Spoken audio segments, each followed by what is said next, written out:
La vie éternelle, c'est risqué au royaume des cieux. Voilà, aujourd'hui nous allons commencer avec notre première parabole que nous avons choisie.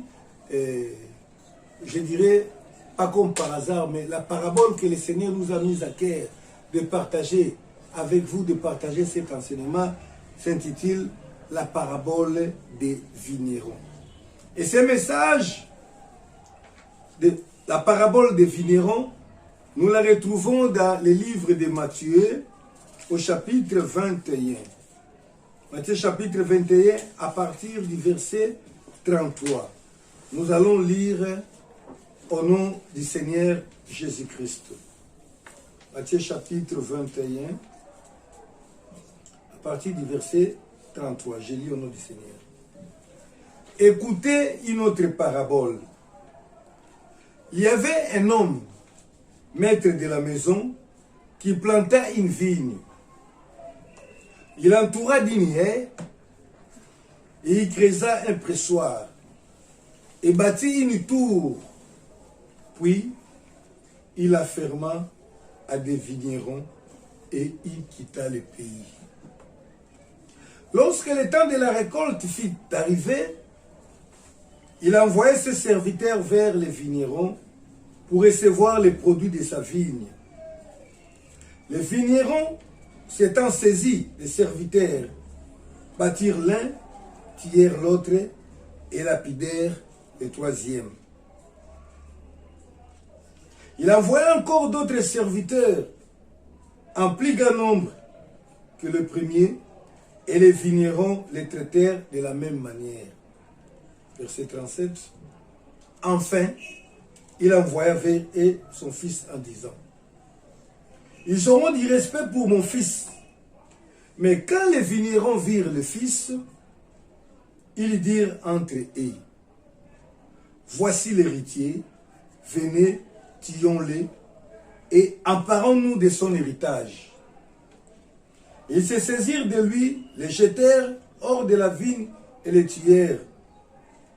Maintenant, lorsque le maître de la vigne viendra, que fera-t-il à ces vignerons? Ils lui répondirent: il fera périr misérablement ces misérables, et il affermera la vigne à d'autres vignerons qui lui en donneront les produits au temps de la récolte. Alléluia. Là, nous venons de lire la parabole que nous allons développer ensemble avec vous. La parabole intitulée la parabole des vignerons. Le Seigneur a enseigné devant la foule. Dans cette circonstance, il y avait des pharisiens, il y avait des sacrificateurs, il y avait beaucoup de gens importants. Le Seigneur nous annonce par la parabole les royaumes. Il dit ceci: qu'un monsieur avait sa vigne. La vigne, nous le savons, c'est bien la plante qui nous produit les vins, les raisins. Et ça peut aussi signifier tout simplement les champs où on a planté la vigne. La Bible nous renseigne qu'un monsieur avait une vigne et il avait planté la vigne.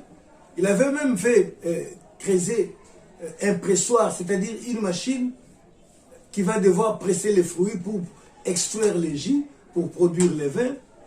Il a clôturé même. Voilà. Donc, il avait sa vigne, il avait fait un pressoir pour pouvoir une machine pour pouvoir presser les fruits et extraire les jus. Il a construit une clôture pour pouvoir protéger. Mais à la fin de toutes choses, la Bible dit que il afferma sa vigne, il l'afferma à des vignerons. Donc, il loua, il donna cette vigne à ces vignerons, aux serviteurs. Ce n'était pas la vigne aux serviteurs. Les champs n'appartenaient pas aux serviteurs, aux vignerons, mais les champs appartenaient à un maître, à un propriétaire. Il a tout fait il a donné la vigne aux vignerons. La Bible dit la ferma, c'est-à-dire il donna la ferme à ces gens-là. Il leur donna comme étant un bien, non pas leur appartenant, mais ils travaillaient dans les champs pour les comptes du maître.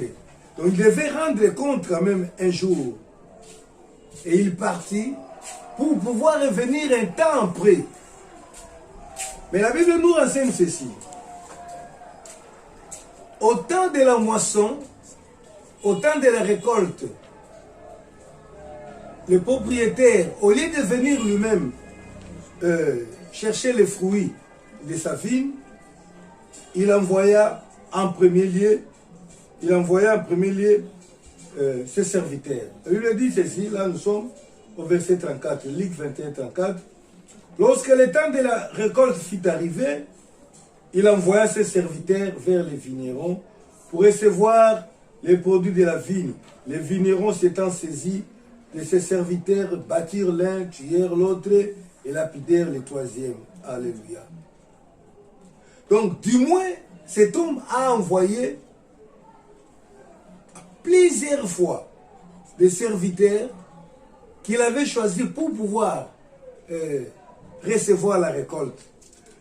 Maintenant, quand les premiers sont venus, ils ont été assassinés. Le second est venu, un deuxième tour est venu, au verset 36, il envoya de nouveau d'autres serviteurs, en plus grand nombre. Les vignerons les saisirent, les traitèrent de la même façon. Ils les tuèrent. Et en fin de compte, le maître s'est dit, peut-être si j'envoyais cette fois-ci mon fils, ils vont les respecter. Sachant que c'est mon fils, ils ne vont pas les tuer. Il envoya son fils qui vint, mais malheureusement, pour les maîtres, je ne sais pas qu'est-ce que je peux dire pour les vignerons, ils se saisirent du fils, ils le tuèrent également. Et ils se disaient entre eux que non, en tuant ce fils comme celui l'héritier, il manquera d'héritier et nous serons son héritier. Je ne sais pas, c'était un très mauvais calcul. Et le Seigneur a posé la question, il posa la question aux auditeurs qui étaient là. Il leur dit, maintenant, que pensez-vous que le propriétaire, que le maître fera à tous ces vignerons lorsqu'il viendra? Est-ce qu'il prendra sa vigne pour les donner aux vignerons? Certainement pas. Et ils avaient répondu même que non. Il va les bouter dehors, il va les chasser et la vigne sera remise entre les mains d'autres personnes. Bien aimé, je ne sais pas, c'est miser sur un pire hasard que de vouloir devenir héritier d'une personne en tuant son propre fils. Pensez que comme il n'y aura plus d'héritier, si je tue son fils, il va me donner son héritage. C'est une grosse erreur. Parce que aucune personne ne peut donner son héritage à l'assassin de son fils. Maintenant, nous voulons expliquer un peu qu'est-ce que signifie cette parabole. Explique-nous cette parabole.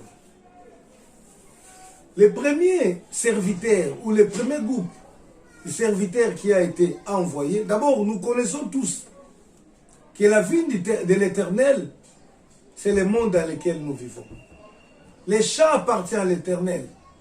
La Bible dit, le Seigneur a créé les cieux et la terre, en créant toutes choses. À la fin, il a créé l'homme. Il a donné à l'homme. L'homme a trouvé la terre, a trouvé les cieux, a trouvé tout ce qui se trouve sur la terre, mais ne connaît pas comment toutes ces choses ont été créées. Et Dieu a donné à l'homme pour pouvoir diriger, pour pouvoir dominer sur toutes ces choses. Avec l'idée qu'il reviendra un jour voir l'homme vivre selon les plans, selon les projets, selon la ligne tracée par lui-même. Mais malheureusement, l'homme que Dieu a planté, l'homme à qui Dieu a confié, a affirmé sa vigne, a donné sa plantation, qui ne se trouve être que le monde, l'homme s'est rebellé contre Dieu. Mais le Seigneur Dieu n'a pas laissé l'homme comme ça. Il a envoyé en premier lieu ses serviteurs. Le premier serviteur que Dieu a envoyé pour remettre l'homme à l'ordre, pour pouvoir voir si l'homme produirait de bons fruits, d'abord c'est la conscience. Bien-aimé, avant toute chose, le Seigneur a mis dans le cœur de chacun de nous la conscience. La conscience, c'est quoi? C'est la faculté, c'est la capacité qui nous porte à juger la valeur des choses sur ses propres actes. C'est-à-dire, dans chaque personne, il y a une conscience qui lui permet de juger ses actes, s'ils sont bons ou mauvais. Donc, c'est la conscience qui te dit, c'est la conscience qui te convainc, qui te fait connaître que celui-ci, ceci est mauvais ou ceci est bon. Mais malheureusement, les hommes ont détruit leur conscience. Les hommes ont oublié ce qui est mal et ce qui est bon. Les hommes ont changé le mal en bien. Comme le dit Ésaïe chapitre 5, verset 20, la Bible dit ceci, Ésaïe chapitre 5, verset 20. Malheur à ceux qui appellent le mal bien et le bien mal, qui changent les ténèbres en lumière et la lumière en ténèbres. C'est ce qui arrive aujourd'hui. Dieu a doté dans chaque personne la capacité de comprendre que cette action est mauvaise, même si tu n'as jamais été enseigné. De toi-même, tu vas comprendre qu'un tel acte n'est pas bon, celui-ci est bon. Mais qu'est-ce qui nous amène, malgré cette conscience, malgré cette connaissance du bien et du mal, à ne jamais faire du bien, mais à ne faire que du mal?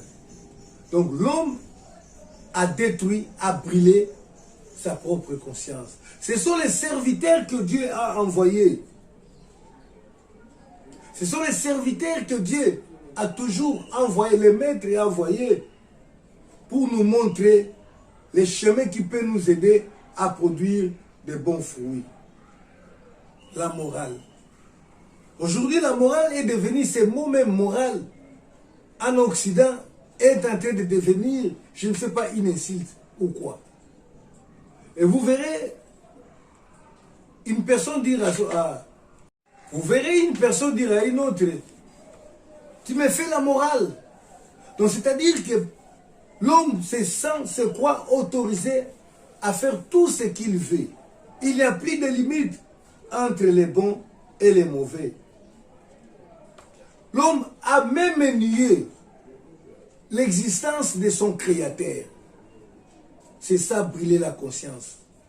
Alors que Dieu a placé même dans nous la conscience qu'il existe un Dieu.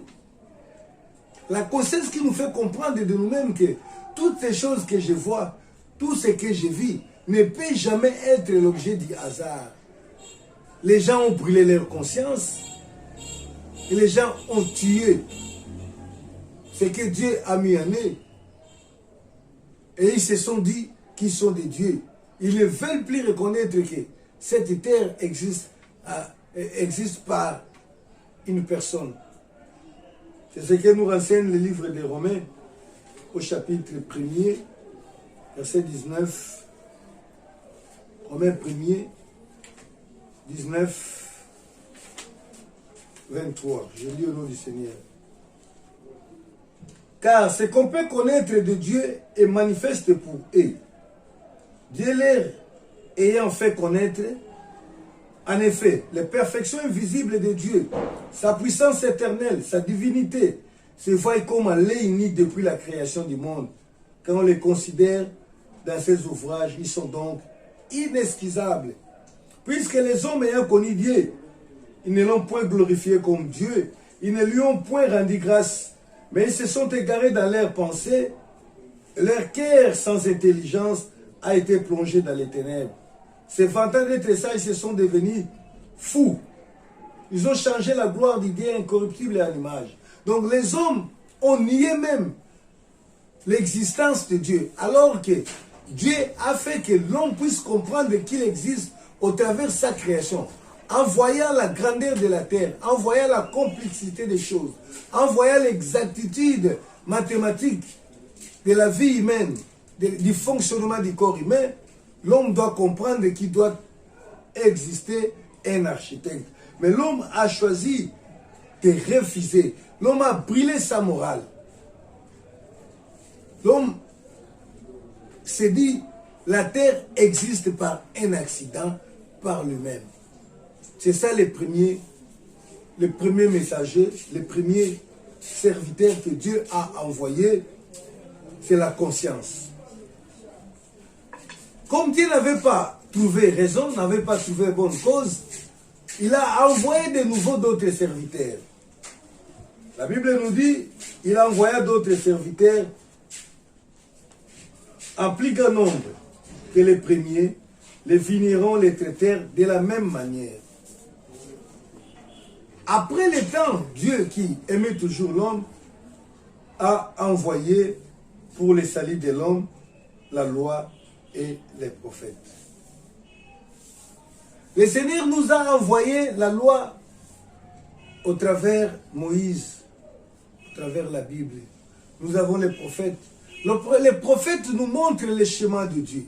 Les prophètes nous montrent comment servir Dieu, comment rendre gloire à Dieu. Et les car ce que le Seigneur attend de nous, ce n'est pas que nous produisions, que nous prenions les fruits de la terre et que nous jetons dans les airs pour qu'ils la mangent. La Bible dit, le Seigneur, s'il a faim, s'il veut se nourrir de la viande, il a tous les animaux des champs. C'est que le Seigneur, les fruits que le Seigneur attend de l'homme, c'est la vie de l'homme. C'est les bonnes œuvres que Dieu attend de l'homme. Malheureusement, malgré la loi, malgré les prophètes, malgré tous les enseignements, tout ce que Dieu a donné, les hommes ont refusé. La Bible dit, ils ont tué les prophètes, c'est-à-dire ils ont négligé la prophétie, ils ont jeté la Bible, la parole de Dieu. Mais le Seigneur ne s'est pas laissé. Le Seigneur a continué. Et pour la dernière fois, il a envoyé son Fils. Et le Fils, comme nous le savons bien, c'est Jésus-Christ. Jean 3,16 dit, la Bible dit, Dieu a tant aimé le monde qu'il a donné, qu'il a envoyé son Fils, afin que quiconque croit en lui ne périsse point, mais qu'il ait la vie éternelle. Le Fils de l'homme est venu. Il nous a montré les chemins. Il est venu pour nous donner la vie. Selon qu'il dit lui-même dans Jean 10,10, le diable ne vient que pour voler, pour détruire, pour égorger. Mais le Fils de l'homme est venu pour que nous ayons la vie. Et cette vie en abondance. Une vie qui ne t'arrive jamais. Malheureusement, les hommes se sont dit, ah bon, il nous a envoyé son Fils, son unique, l'héritier, tuons-le. Et ils ont tué, ils ont crucifié le Fils de Dieu dans la personne de Jésus-Christ. Et maintenant, le Seigneur a posé la question. Que pensez-vous que le maître de la moisson, lorsqu'il viendra, fera-t-il? Bien, mais laisse-moi vous dire, cette parabole n'enseigne pas seulement ceux qui ont vécu au temps du Seigneur Jésus-Christ, puisque nous avons l'habitude, lorsque nous écoutons les paraboles, nous pensons que ces messages ne s'adressent qu'à d'autres personnes. Les messages s'adressent à nous. C'est à nous. Même ceux qui sont dans l'église ont brûlé leur conscience, comme dit l'apôtre Paul.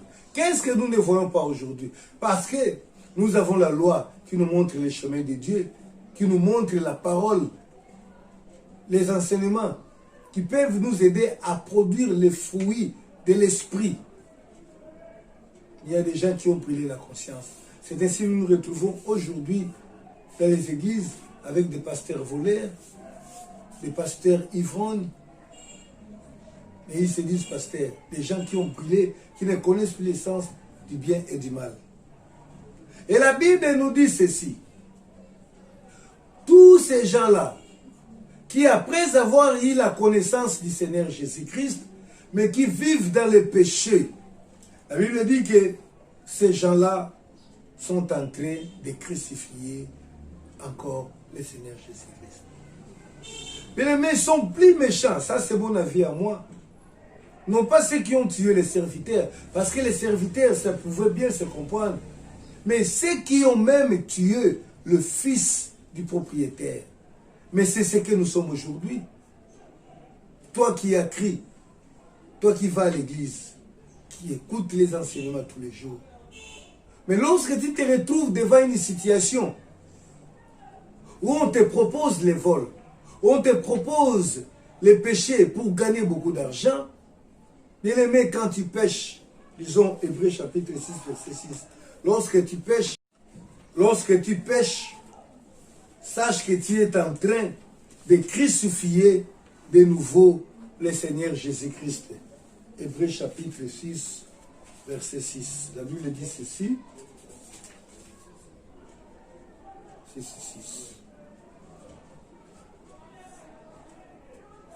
Et qui sont tombés, soit encore renouvelés. Je peux retourner un peu.